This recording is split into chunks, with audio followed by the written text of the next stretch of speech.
Again, last night he was terrible. And now they're coming out talking about he might have had a hamstring issue. It seems like every time he plays bad, he comes up with an issue, Skip. If you think about it, a couple of weeks ago, he had the lat. He had very similar to Dak Prescott. Last night, his hamstring bothered him. What does that have to do with his decision-making? There are several times he has the tight end right in his line of sight. He did. Just dump the ball to the tight end. That got nothing to do with the lat. That has nothing to do with his hamstring. Nope. Russell Wilson is not seeing the field very well. He's playing even worse than he's seeing the field. That's true. I don't know what kind of protection they got going on, Skip, where they just allow men to run scot-free up the middle of the field. Either change the protection, go rip or Liz, go Liz or rip, or you gap protected where you block down and you turn the outside guys loose. Let them travel the farthest to get to your quarterback.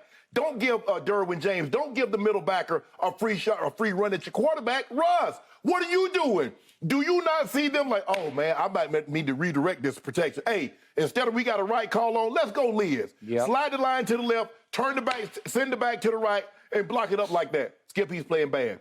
$245 million, this is what it's gotten him. 5 touchdown passes in 6 games. He's 30th in completion percentage. The worst scoring offense in the NFL. 15 points a game. That defense is good enough to have won 5 of those ball games. I'll buy that. They're 4th in scoring defense, considering they're getting nothing, absolutely nothing from their offense. Yep. And they're still giving up 16.5 points a game. No Randy Gregory. Ronald Darby's down. They played a rookie last night, and he got it handed to him. It's trial by fire. He had 4 pass interference. They're a very undisciplined team. They're leading the league in penalties. They had another 150 yards last night. The thing you had. Coaching. You either coach it or condone it. You do. That's it. The 2 C's. You coaching it or you condoning it. Yeah. Now, which is it? How do you put a stop to it? Or when are you going to put a stop to it? But Russell Wilson, Skip, 7 drives after halftime, 6 punts and a field goal. And on the field goal, they didn't gain a yard because the Broncos D intercepted Herbert. Well, they got 3 points after half. Yeah, right? 3 points, yeah. But I'm saying they had 6 punts, 1 field goal. 6 punts. I think 6 punts. No, okay. 6 punts. Okay. 1 field goal, 0 yards that was set up by an interception. And Russ's stats in the second half and overtime were? 3 of 11 for 15 yards. Say that again. 3 of 11 for 15 yards? I don't give a damn if he ain't got but 1 leg. He should have completed more than 3 passes for 11 yards. 15 yards. Skip, this is embarrassing. This is an embarrassing. And that's why I didn't go to the game. This is exactly why. Because this is bad. I don't know what's going on at Russ, but it seems like a man that has a lot of other things on his mind than football. It does. That's just me personally. I could be wrong, but this is not. I've never seen Russell Wilson play this bad in my entire life. Not as a rookie, not as a 3rd year, not as a sophomore slump, not as a 5-year vet, not even last year, Skip, when he was down. He was down. Russell never looked this bad. He looks downright awful. I'm going to see you, and I'm going to raise you. They gave 2 first-round picks, 2 second-round picks, a 5th-round pick, and had to extend them, as you just pointed out, for 5 years and $243 million, 161 guaranteed $1 million. Yeah. And they got Noah Fan out of the deal, and they got Shelby Harris, who was starting for the Broncos. Yes, they got them. And Drew Lock, I thought was going to start, but guess what happened? Geno. Out of nowhere, Geno happened. Geno playing better than Russ. He's playing better than Russ. Seattle has a 1-game record better than the Broncos. They're 3-3. They're tied for first in their division. And Geno leads the league in completion percentage. He's 4th in QBR. He's graded by Pro Football Focus second only to Josh Allen among all quarterbacks in overall quarterback grade. That's phenomenal. I didn't see that one coming. No, I don't think anybody saw that coming. Okay, because I thought Drew Lock was going to be the starter. Silly me. I didn't think Drew Lock could beat Geno out, Skip. I also thought they might go in another direction for a quarterback. I did too. But history says we've seen Geno. We've seen him, Skip. It's not like all of a sudden, where did Geno come from? Has he ever played football before? I know. We've seen his body of work. We've seen his resume, and it wasn't good. It never looked like this. Thank you. But all of a sudden, the pressure was off in Seattle because nobody expected the Seahawks to do anything. Correct. All of a sudden, the pressure went mile high Yes. for Russell Wilson. So here's my take on Russell Wilson. Once upon a time, he was an underrated, sort of overachieving 3rd-round pick. Remember this? Yep. Out of Wisconsin via North Carolina State via baseball, where he tried minor league baseball.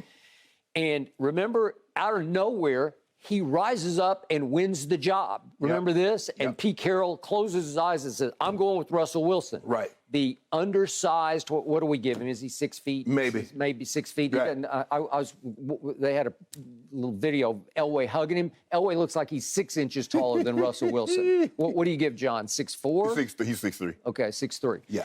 The point is, I love that Russ because he was on a mission to show the NFL that it was underrating him. Right. It was undersizing him. It was not paying him the respect that he would earn from the NFL. And slowly but surely, he earned it. He earned it from his head coach. I'm not sure he ultimately earned it from his Legion of Boom defense, but that was the flashpoint issue. He was still very good playing the underdog quarterback. But you remember, Seattle in free agency plunged on Matt Flynn. That's why I said Matt Flynn was there, and they paid Matt Flynn nothing like this. Right, they gave him $20 million, which he was a career backup. He had an outstanding game, threw for over 480 yards against Detroit last game of the season.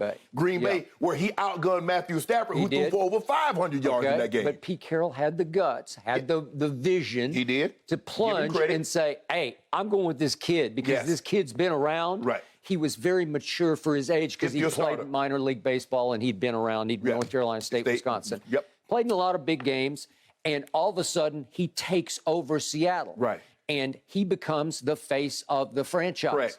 But it was always as the underdog. I'm fighting for respect. Right. Even in my own locker room, I'm fighting for respect. Then he marries a celebrity, and all of a sudden, at some point, the arc changes because he goes over the edge into superstar. Yeah. Right? That's a Skip. A professional athlete is one thing, but a celebrity, that's a fanfare. That's something entirely different. And very few NFL players ever enjoy that. Maybe a Brady comes to the top of my head. Like I said, Skip, even Peyton, but Brady had a supermodel also who's internationally acclaimed. That is correct. Sierra is internationally acclaimed. Definitely. So that's a whole different ball game. Okay, so now Russ is going on age 34 on November 29th. Playing like 44. But he is. But the handwriting was, as you point out, it was really on the locker room wall a year ago in Seattle because Pro Football Focus graded him only the 20th best quarterback by the end of the year. And you could see his stats were starting to show a little wear and tear across the board. Skip, you know what I think? I think last year, what caused the commotion is that Russ went to Seattle and wanted a contract extension, and they told him no. And when they told him no, that's when his agent put out there he would be interested in leaving and listed the 4 teams that he would be interested in leaving for. Yep. And the bridge never got repaired because they never gave him the contract extension. Nope. Lo and behold, fast forward, he wants out because they're not going to give him the contract extension. The Broncos is in dire strait of a quarterback, Skip. You know what they've had since Peyton Manning retired. But y'all tell you right now, he's not playing better than Brock Osweiler, Trevor Siemian, or Drew Lock. This play right here, right now, is worse than Brock Osweiler, Trevor Siemian, and Drew Lock. Okay, I got it. But along that trail that you described, it felt like the Broncos took the Aaron Rodgers bait because they went out and hired Nathaniel Hackett because he was Aaron's favorite. He wasn't the coordinator. He was the quarterback coach. Yeah. He wasn't even the play caller. He was actually, his job was to keep Aaron happy and make him laugh. And I think Nathaniel did that at a very high level because Aaron spoke glowingly of Nathaniel. Right. So didn't Bronco Nation think, didn't John Elway think there's a real shot we're going to land Aaron Rodgers? Well, I'm going to land him first. Okay.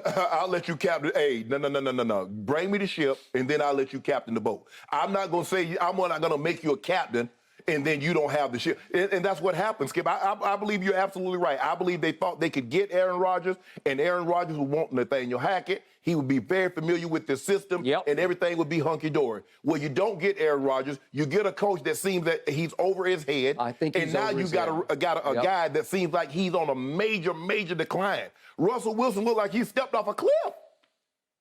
So your team was desperate, and Russ was desperate to get out of Seattle. and it was a match made in hell because neither side was going for the right reasons for each other. I don't believe Russ was anxious to get out of Seattle. I think Russ he was anxious to get to a contract extension. Well, but I mean, he wanted love. He wanted late career love from somebody, and all of a sudden, Bronco Nation says, we'll take you. Yeah. We'll love you. We'll hug you. Man, we'll embrace you. The worst thing you can do is to get into a relationship because you're lonely.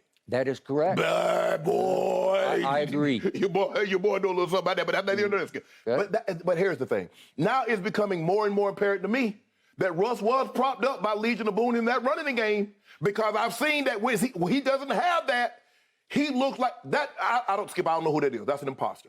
Will the real Russell Wilson, Skip, you remember the game show To Tell the Truth? Yeah. They had 3 guys, only one person, 3 people up there. Yep. Only one was who they said they were. Will the real Russell Wilson please stand up? Exactly. Will the real Russell Wilson please show up? Because this is unbelievable. Boy, the best thing that happened last night, this man did not end no press conference. I know we're talking about Broncos. Skip, I broke every last one of my TVs. Let's ride. Skip, boy, if he just said let's ride, I get look, the one thing I know about Colorado is I know Denver. And I know how they bleed blue and orange for those Broncos. They would have absolutely lost their minds. And the game is Sunday. They play the Jets. Actually, I'm going back because we're having the 25th anniversary of our first Super Bowl team. Good for you. Lord have mercy. Skip, it's rough on it's rough. It's rough on me right now, Skip. So all of a sudden, Russ's corny cliches that he lives by, they don't work anymore. No, they don't. They ring hollow because he can't back it up. Thank you. Listen, once upon a time, Russ could cook. Yes. Because Russ, at his smallish stature, but he was stoutly built, could really move. Yes. And groove. Yes. And he could get outside the pocket and make up plays on the fly. Skip, he could get off this. This is the script. Throw that away. Okay, Russ, go do Russ. Go. Now he can't do anything off script. If they don't have the perfect play called, Russ is like he's never played quarterback, like he's never understood on how to read a defense. To your point, there was one late blitz where somebody came completely free. He just freezes and goes deer in headlights. There was a time he'd wheel out of that free blitzer. Yes. He'd just wheel right out of there and make him look silly. Right. And then he'd roll out and he'd look, and all of a sudden somebody uncovers. Right. Oh, there he is, right. And I got it. Yes. We saw Russ cook some in the first quarter because he completed his first 10 passes. Yes. And you think, boy, he's going to cook you all the way home. Right.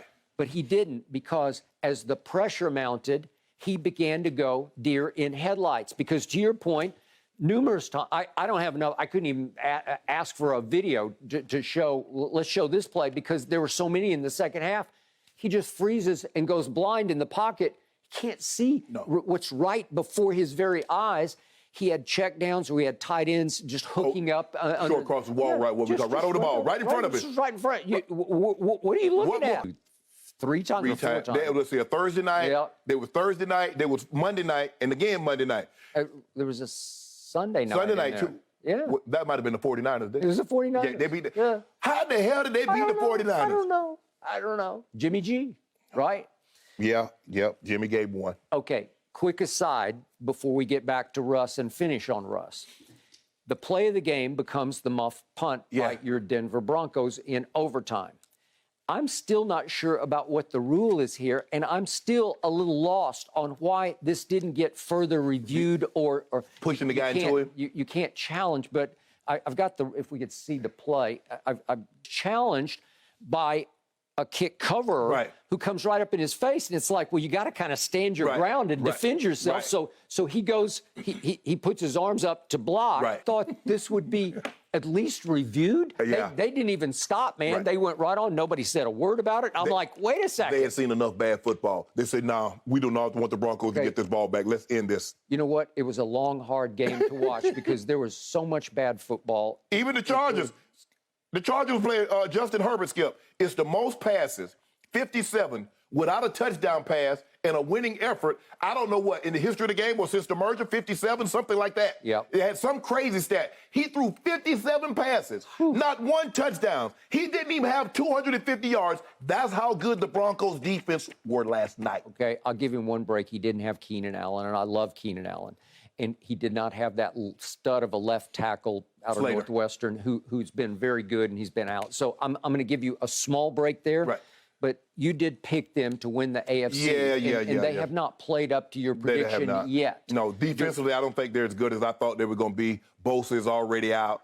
J.C. Jackson has not lived up to being the number one corner, getting big-time max dollars. I think he's one of the highest, 2 or 3 highest-paid corners, and he has not lived up to the billing. And Brandon Staley is a flat-out mad scientist. And early in that game, he out of his mind. He's out of his mind. Yeah. He gonna end up getting fired doing foolishness. Oh, I have the utmost confidence. It's not about you having confidence in your defense.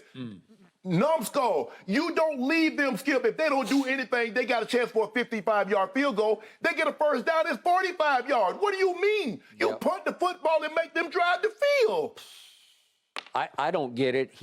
He would tell you, analytics says you should go for it every time. Well, he's going out of his mind for it. But here's the thing. Analytics are not factoring in the situation. How you play it up until that point that you want to use said analytics. How's your quarterback playing? What is your situation? What is your injury history? Who's in, who's out? Analytics doesn't factor that in. It just gives you the numbers. If you do this and you complete it, you have a better chance of winning. It's taking in no other variables. None. So as I began the show by saying, your Lakers are stuck with the Russ, and now your Broncos are stuck with the Russ because there's no way out from under this. No. You got to try to figure this one out. Skip, the earliest you could probably get off him is 2025. And then that would leave you a $31 million dead cap hit. That's 2025. You got 23, 24 after the 25 season. So you got 4 years. And good luck trying to, everybody knows that car is putting you downside the road. And by the way, you have a brand new group of owners. And if I know new owners, they get antsy fast. Like, wait a second. What? We're being held responsible for this because all of a sudden the public's saying, well, are you going to do something? Yeah. Which would put Nathaniel Hackett on a hot seat. Sean Payton, you want to coach the Broncos? There we go. You know, hey, Sean, I'm going up there. I get the owner's ear for you, bro. Just let me, have your people call my people. There you are. I sure get in your ear. You'd be a fabulous agent, Shannon. I can see all the deals you would broker. All right, up next for these two teams, the Jets come calling at the Broncos, and the Seahawks will be visiting the Chargers. That one's on the NFL on Fox. Thanks for watching, Undisputed fans. Subscribe here to get the very latest from Skip and Shannon. Plus, go watch a few segments from our other shows on FS1.